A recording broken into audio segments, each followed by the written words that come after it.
Hello, everybody. My name is Ryan-Kruse. I'm one of the sports medicine physicians here at the University of Iowa.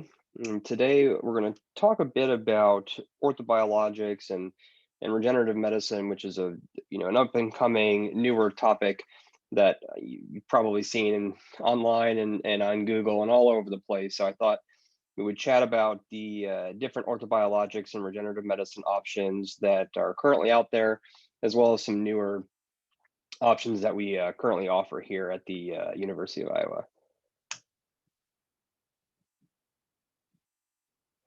I do not have any disclosures. So as I was mentioning, we'll talk about the basics of orthobiologics and talk about some of the facts about these options, as well as some of the poor information that is out there for folks at this time. We'll talk about why we use orthobiologics, what we use them for, and what the process is for patients who are going to be undergoing one of these procedures. And then again, like I mentioned, I'll highlight one particular procedure that we're offering here that's relatively new and up and coming and has quite promising results. So just starting off, I think definitions are important here. A lot of these words are thrown around interchangeably without really understanding what these terms and what these words mean. So, when we talk about regenerative medicine, it's kind of this broad umbrella term which focuses on using the body's own healing capabilities, own healing potential to help heal itself. So basically, allowing the body to better do what the body does naturally. There are plenty of different options for this, and like I said, we'll go into these in a little bit. The other term that's commonly used is orthobiologics, which I think is a bit more accurate and appropriate to use, and you can break the word down into its two components here. Ortho referring to the musculoskeletal system, so bones, joints, tendons, that sort of thing. And then biologic, which primarily refers to the body's own cells. So putting those two together, like I mentioned, is somewhat analogous to regenerative medicine. We're essentially using the body's own stuff, own cells, to help heal itself. And in this world, it's within the realm of orthopedic and musculoskeletal medicine. As I mentioned, there are a couple main orthobiologic options that I think are worth mentioning. The first, which most people have probably heard of, is platelet-rich plasma, or PRP, which is widely used and widely performed throughout the U.S. and actually throughout the world, for that matter. Broadly speaking, we essentially do a quick blood draw some blood from the patient. We spin it down in a centrifuge, which yields this super physiologic concentration of platelets, growth factors, immunomodulators, that sort of thing. On the other side of the coin, we've got these cell-based therapies. And again, while there are multiple, the two main ones, excuse me, that we'll briefly touch on is bone marrow aspirate concentrate, or BMAC, which is a concentration of cells that are harvested from the pelvis, as well as lipoaspirate, or microfragmented adipose tissue. That's the newer up and coming procedure that we are offering, and we'll spend most of our time towards the end of the talk on that. These perinatal products, amniotic tissues, and umbilical cord products, and that sort of thing, we're going to kind of blow by those and not really talk about those at all for the purposes of this talk. PRP, or platelet-rich plasma, like I alluded to previously, you've got this super physiologic concentration of platelets, and platelets are integral and key in modulating the immune response and the healing cascade. They're full of all of this good stuff. All these alpha granules are full of immunomodulators, signaling cells, that sort of thing. And we're essentially using these cells, these platelets, I should say, to either restart or reinitiate the healing cascade, or to help augment it. And that would primarily be in more of these acute injuries. We do know that platelets are potent anti-inflammatory, so they are utilized to help reduce inflammation and then repair tissue. So that's a key word there: repair, not regenerate. And I think, again, these kind of get use interchangeably. But I, harp on my patients that these platelets, they can certainly heal damaged and injured tissue, but they're not going to regrow anything. I think that's a key point to make.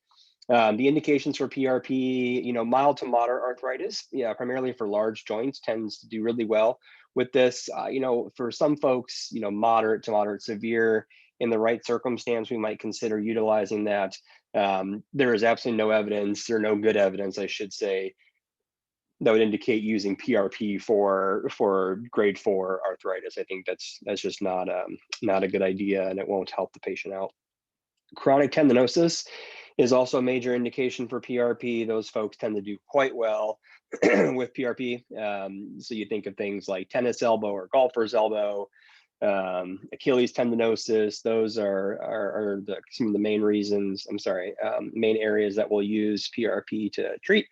And then acute ligament or muscle injuries. So we'll see a lot of, acute hamstring or quadricep muscle injuries that tend to respond favorably to PRP. And then from a ligamentous standpoint, we think of a non-surgical UCL tear at the elbow that can respond quite well. The time frame, just generally speaking, I usually tell folks, for a joint, you're probably looking at 4 to 6 weeks before symptoms start to improve. And for a soft tissue, it's 6 to 8 weeks on average before things start to improve. There are innumerable different systems out there that allow you to create PRP in the office or in the hospital, wherever you're working. They're all different. The products that come out are all very different in terms of, the white blood cells, how many platelets, what the concentration of platelets are, whether or not you activate the platelets versus not. So it's kind of all over the board, which is why a lot of the literature is all over the board. And this is one area that we need to get better in terms of customizing this and making it more uniform across the country. I'm not going to go into this, but basically this just shows, all of these growth factors that are found within PRP that are responsible for the therapeutic effects of PRP. So moving on to more of these cell-based therapies, and I'm going to go on a bit of a soapbox here because I think this is important, especially in the times that we are now. So the word stem cell is all over the place. If you Google stem cell, 3.5 million search results are going to pop up of the use of stem cells to regrow your knee and regenerate this and that. And I think we just need to be careful with the words that we're using. So this all goes back to Dr. Kaplan, who's an incredibly intelligent and kind man back in the early 90s. He went into the bone marrow cavity and harvested these cells out, which he called mesenchymal stem cells, which we know, all of us here know what stem cells are. And he took these cells and he put them in a lab, and he could turn these cells into bone. He could turn them into cartilage. He could turn them into muscle. He could basically turn them into anything that he wanted to. And so at that time, it was, thought, hey, these cells can heal and regenerate this tissue that's gone because we can make these cells differentiate however we want. So at that time, that's the magic bullet, right? We just found the end all be all and the cure all for all orthopedic conditions. And it turns out that's not entirely true. In a petri dish in a non-physiologic environment, the scientists who are brilliant can take these cells that they harvested and they can make them dance if they wanted to. They can turn them into anything in a petri dish and make them, like I said, differentiate into whatever they want. But what we found is that the cells that we're actually harvesting really aren't true stem cells. And in fact, they're these little cells that sit on top of blood vessels that are called pericytes. Which, and I'll show a slide here in a second, pericytes are actual MSC or stem cell precursors, but they're not technically themselves mesenchymal stem cells. And maybe this is a bit of semantics, but I think it's important to differentiate the actual cell that we're using for these treatments. With these pericytes, if they're in a pristine, perfect environment, they can differentiate into the tissue types that I mentioned previously. Additionally, they are full of these immunomodulators, and there's a significant paracrine effect of these cells, and I think that plays a large role in how we use them therapeutically and how they result in improvements. So that's something that we really shouldn't gloss over. Like I mentioned here, here's these parasites here that can differentiate and are precursors to these MSCs.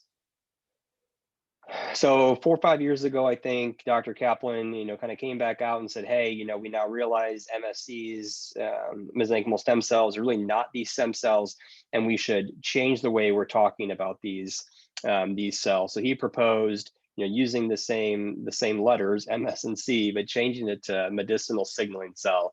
And again, the point here, and I don't mean to belabor it, but the point here is that we need to be careful about throwing around the word stem cell. Because these really aren't, and using that term can have some significant connotations as well as ramifications. So very briefly, one slide on this. Bone marrow, I mentioned as one source of these MSC cells here. So bone marrow aspirate concentrator, or BMAC, we essentially go, for the most part, into the iliac crest, either anteriorly or posteriorly, and we do an aspiration, we do a harvest that gives us this concentration of MSCs. There were also platelets in there and these growth factors, so almost PRP plus, because it has the addition of the MSCs. Similar to PRP, it's processed within a centrifuge, spun down, and then injected into the area of pathology. The indications for bone marrow are comparable to PRP. However, it is indicated for higher grade arthritis. So now we're talking to moderate, severe, and severe. Those folks tend to have, or have been seen to have, a response to BMAC, so much more reasonable there. And there's some indication some folks are using this for soft tissue pathology, but I would say degenerative changes are probably the most common.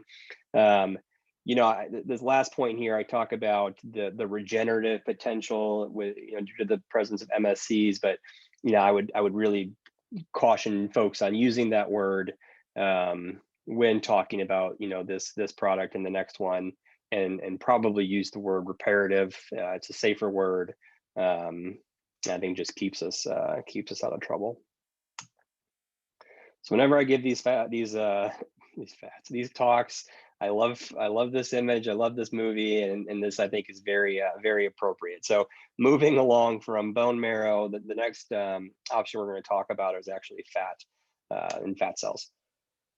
So lipoaspirate, or microfragmented adipose tissue. We'll dive into this a little bit here, but basically with this we harvest it from the adipose tissue.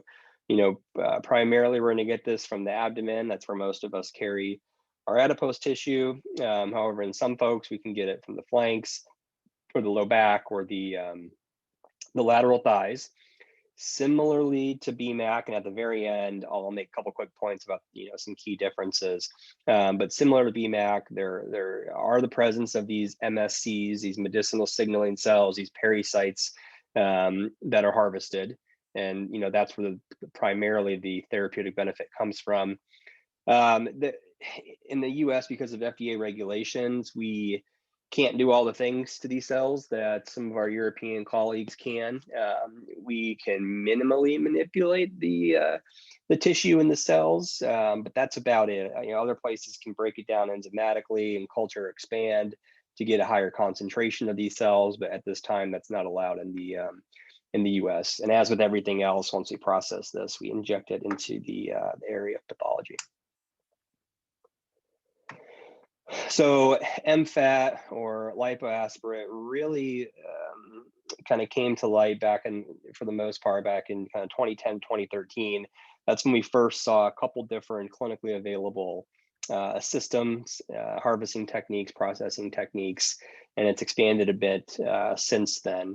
As I mentioned, when we're harvesting fat cells, that aspirate of that harvest is going to give us these pericytes, these MSCs. We're obviously going to get adipocytes, and then there's going to be quite a bit of extracellular matrix in there. The idea behind injecting, harvesting and injecting fat cells is that these cells can go into the area of pathology. They can alter the local milieu. We know that some of these joints that are arthritic have a very inflammatory environment, which is not conducive to any sort of benefit to the local cells. So you can kind of change the inflammatory situation within the joint.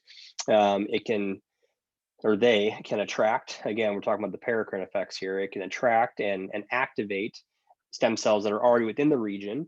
And then, like I mentioned, there's some immunomodulation and inflammatory modulation here.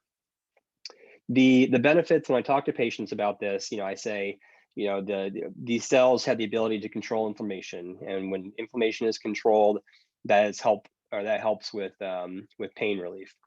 Same thing with the immunomodulation. It can help guide the body to repair damaged tissue. Now, in theory, there may be some regenerative potential if you think about this, that these actual stem cells are being recruited and they're in the perfect environment, and then they can then differentiate into the appropriate cell. So in theory, it makes sense that the possibility is there. But again, I would just caution folks to use the reparative capabilities and not the regenerative capability. Again, it just keeps us safe, and using the right wording here. The analogy, or I'm sorry, there's also the structural component of this. So we know fat in the body provides a cushioning effect. And so the lipoaspirate, or the fat harvest, when we put it into primarily for a joint, we do know that it retains some of its structural components. So it can cushion the tissue. It can provide structural stability and structural support. What I was going to say, the analogy that I often give folks and give patients is that when we're younger and before we've had any of these injuries or whatnot, our cartilage in our joints, it's like a brand new paved road. And we all know, you go on the highway and you're kind of bumping around, and then you get to that stretch of highway that was just paved, and it's nice and dark and black, and you hit that and it just feels like you're skating along. Your car's not shaking anymore. You can really feel the difference, and it's just nice and smooth. And that's what our cartilage is like when we're born. And over time, wear and tear, more cars are driving on the road, you're going to get these little bumps and these little potholes. And what what happens with a degenerative arthritic joint is that you get these kind of cartilage defects, which are analogous to a pothole. And what the fat aspirate, what the lipoaspirate can do, because of the structural component of it essentially fills the pothole, stays relatively in that area, and can help, like I said, coordinate the repair and the healing process within that particular region. So I think thinking of the pothole analogy is helpful for a lot of people. So who do we do this on? I just wanted to quickly mention this OA, or osteoarthritis treatment gap. This paper came out almost a decade ago now, but this is a huge burden in our society. This is 10 years ago, and at that time there were 18 million people within the U.S. Who were living with symptomatic arthritis. And this term came up, this treatment gap, which was essentially defined as the time from unsuccessful exhaustion of conservative treatments until the time of surgical intervention. So put differently, these folks have tried weight loss and heel wedges and unloader braces, anti-inflammatories, anti-inflammatory diet. They tried a corticosteroid injection. They tried a hyaluronic acid injection, and they're still symptomatic. So now we've exhausted all of our quote unquote conservative options that we have. And really the last thing is a joint replacement. So, what do you do if these folks are still symptomatic and they can't have surgery yet? There's really not a lot to do for them. And so that's what we're talking about when we talk about this treatment gap. And you can see on this picture on the right here. So like I mentioned, this is the 18 million folks at that time, 2011, that were living with symptomatic osteoarthritis. A vast majority of them, 14 million of the 18 million, were being treated adequately with conservative treatments, but you have this 3.6 million who aren't in this 0.5 million that are getting arthroplasties, and they're stuck and they don't have any other options for them.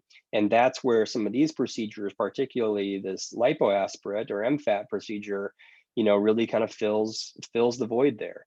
By and large, the vast majority of patients that we're seeing for this are folks that have arthritis. That's just the most common patient, and this does by far the best for that compared to any other indication that we use it for. We're primarily using this in large joints. I would say knee is by far the most common, at least in my practice. Excuse me. And then, the patients who qualify for this, like I mentioned, they failed conservative treatments, then they are too young for surgery. They're 35, and maybe they don't want to get a replacement, or they can't have a replacement just yet, or they're too old. Maybe it's not safe for them to have arthroplasty, or they just frankly don't want surgery at that time. So those are the folks that really benefit from this procedure. There's some indication for some soft tissue pathology here. I'd say we don't do that all that commonly, really at all. But it's probably just who I'm getting referred for these procedures. But there is some suggestion that, partial thickness tendon tears, such as a rotator cuff, those folks can potentially benefit from this procedure.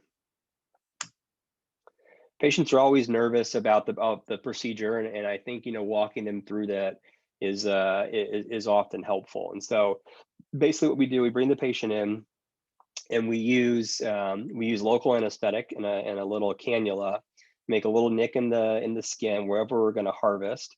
I'll usually draw out my harvest region here just so I know where I'm at. So this obviously is an abdomen here, and I'll infiltrate local anesthetic throughout this region here. We let that sit in, for a period of 10 to 15 minutes, and then go right back in the same area with another blunt tipped cannula to harvest. We use a vacuum lock syringe, and then it's just kind of mechanically, moving the cannula back and forth, which allows for lipoaspiration. This is all an outpatient procedure. Patient walks in, lipoaspiration occurs, lipoaspirate is processed, injection occurs, patient walks out, and that's it. It's all done. Patient's awake. There's no general anesthesia. It's all local. I have never had to give any sort of narcotics or any sort of pain meds for this because, again, it's quite well tolerated. After we get all the fat cells out, that is lipoaspirate. It's not processed yet, so it does have to go through a processing procedure, which I'll talk about very briefly in a second. And for us in our practice here, about 60 to 90 minutes, 90 if we're going rather slow, from start to finish. So all things considered, it's a pretty quick procedure. There's multiple different systems out there, like I mentioned, in terms of processing this stuff. But basically, you have this lipoaspirate, which has the stuff we're looking for, the pericytes, the adipocytes, and all of that. But there's also a bunch of oils and blood that we don't need within the lipoaspirate. So basically, using some sterile saline, we wash the fat and get all the blood and oils out of there. And then, depending on the system we're using, we'll either mechanically break down or resize the cells to the appropriate size that we need to inject, which then yields this kind of very nice golden product or substance here. And this is microfragmented adipose tissue that we end up injecting in the patient.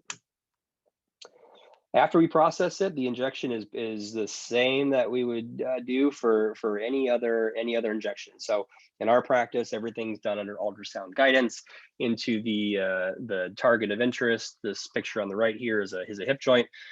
In our practice, it's really no different than a corticosteroid injection. We're going to do everything under a complete sterile and aseptic technique using a standard protocol with ultrasound guidance, and put that right into the joint or whatever soft tissue that we're treating. What I typically tell folks, afterwards, for the first 2 weeks, it's just daily activities. I don't want you really going out to exercise really all that much at all. You can start to begin low impact. This is generally speaking. low impact activities at the 2-week post procedure mark, and then start to return to higher impact at the 4-week mark. The patient experience, like I mentioned, is actually quite nice. People tolerate this well, like I mentioned, without any sort of general anesthesia or narcotics. Outpatient procedure. I usually tell folks to expect to be sore for a couple days up to 2 weeks afterwards. Sometimes it's minimal. Sometimes they're relatively sore, but they're, like I said, they're taking it easy for the first 2 weeks. So hopefully it's not too bad. Similarly to the PRP, like I mentioned, 4 to 6 weeks for a joint before symptoms begin to improve, and 6 to 8 weeks for any soft tissue indication that we're treating. And the biggest question is, well, how long will this last? And a lot of the studies, that are out have, a 3 to 5 year follow-up with continued and persistent improvement. So we really don't know, and that's not everybody, obviously, but that's, the vast majority of folks. So we don't really know how long this lasts for. We're definitely seeing 3 to 5 years in terms of duration of effectiveness. So certainly significantly longer than the corticosteroid injection, which usually lasts 3-4 months if you're lucky. This unfortunately is not an insurance covered procedure, so part of the talk that we have with patients, which I don't particularly enjoy at all, is that this is not an insurance covered procedure, and so there is not a pocket cost. The caveat here is that sometimes the VA will cover this and work comp. But we usually go into this assuming that nobody is going to cover it. And then if the VA or work comp decides that they want to pick it up, then that's helpful. But no commercial insurance as well. This is just a study that came out of Korea, basically looking at folks with symptomatic arthritis in their knee with large cartilage defects. They underwent a lipoaspirate or a microfragmented adipose tissue injection. Follow-up imaging showed the size of the defects decreased in size, and the thickness of the cartilage increased in size, which would hint or allude to the fact that there was some sort of new tissue in that area. They then went in and did a biopsy to see what that tissue was. Was it just, a disorganized scar that filled the gap, or was it the correct type of tissue? And it actually showed hyaline-like cartilage. So it showed that the body was responding appropriately and healing these tissues appropriately. Just a quick plug here. This is a review that came out recently out of the UPMC out in Pittsburgh that kind of went into just a general use of adipose products in musculoskeletal medicine. So just a good paper to look at if anybody wants a quick review. Just quickly here, BMAC versus MFAT, there's pros and cons, certainly. Some folks will argue one is more or less invasive. I don't particularly think I have a strong opinion on this. I mean, they're both minimally to moderately invasive. They're probably comparable, so I don't really put too much stock into that. The 2 points that are important, so that when you harvest cells from MFAT, the concentration of parasites or MSCs is significantly higher than that of bone marrow, which is always surprising to folks. So 5% versus 0.01. So significantly higher. And finally, the risk of senescence. So BMAC, those cells are highly prone to senescence, meaning in older folks, those cells are probably not doing their job as well as younger folks. Versus adipose tissue, those adipocytes are kicking and doing their job, until the end of time. And so if it's an older individual, I'm significantly more likely to propose MFAT versus BMAC. So just closing up here, orthobiologics in our practice, and I think throughout the U.S. are used for multiple different orthopedic conditions. We do quite a bit of all of these, and anecdotally from our experience here, I've been exceptionally helpful or pleased, with the improvement I've seen in patients. And a lot of that goes down to correct patient selection as well and expectations, but there's certainly a role for this. As I harped on, words and terminology and definitions are important. We need to be careful of the words that we're saying to patients. Usually my consults, I'll spend half the time talking about the fact that these aren't actually stem cells, which again may be semantics, but I think we just got to be careful with the words that we're using. The microfragmented adipose tissue, I think, is very promising. We've been ramping up that practice over here with great results thus far. So I think there's a significant role for it. And research, and we've got ongoing research here as well, continues to show that this is a very beneficial option for folks. And if you have anybody who falls in this treatment gap, who's stuck, who can't get a replacement or doesn't want a replacement or whatever, but they fail these other options, or they don't want these other conservative options, that's the perfect person for these procedures. So always keep that in mind. And with that, I thank you all for the time. I hope this was helpful and educational, and please feel free to reach out if there's any questions or anything regarding these products. Thank you.